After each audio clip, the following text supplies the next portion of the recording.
আজকে আমাদের রান্না হয়েছে কচু দিয়ে গরুর মাংস, পাতলা করে মসুর ডাল, লেবু, পেঁয়াজ, ডিম ভুনা।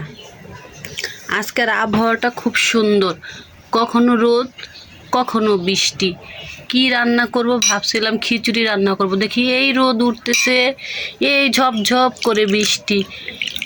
এই টাইমে গরম গরম ভাতের সাথে গরুর মাংস দিয়ে কচু, পাতলা করে মসুরের ডাল, পেঁয়াজ, লেবু, সাথে একটু ডিম, খেতে মন্দ না, ভালোই লাগে। একদিন ট্রাই করে দেখবেন, আশা করি আপনাদের ভালো লাগবে।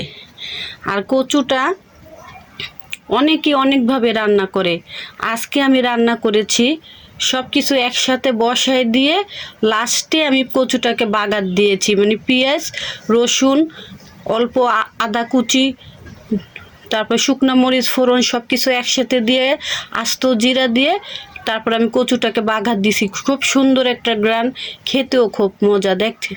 দেখেন খাবারটা দেখতেও কত সুন্দর, লোভনীয় একটা ভাব চলে আসছে। আপনারা যদি যে কেউ এটা সহজেই রান্না করতে পারবেন। অনেকে কচু খেতে চান না, গলা চুলকায়, কচু খেলে নাকি গলা চুলকায়, লেবু দেন, টক দেন। মাশাল্লাহ, আপনাদের দোয়ায় আমি কখনো কচুতে লেবু বা টক জাতীয় কিছু ব্যবহার করি না। আমি যেইভাবেই কচু রান্না করি না কেন, আমার কচুটা কখনই আমার গলা ধরে না, বা কখনই আমাকে কেউ খেয়ে বলে না যে আজকের কচুটা গলা ধরেছে। আপনারা একদিন ট্রাই করে দেখবেন, আশা করি ভালো লাগবে। আর যদি কোনো কিছু আপনাদের জানতে ইচ্ছে করে কচুটা কিভাবে রান্না করেছি, তাহলে অবশ্যই আমাকে কমেন্টে জানাবেন। আশা করি আপনাদের সবার ভালো লাগবে।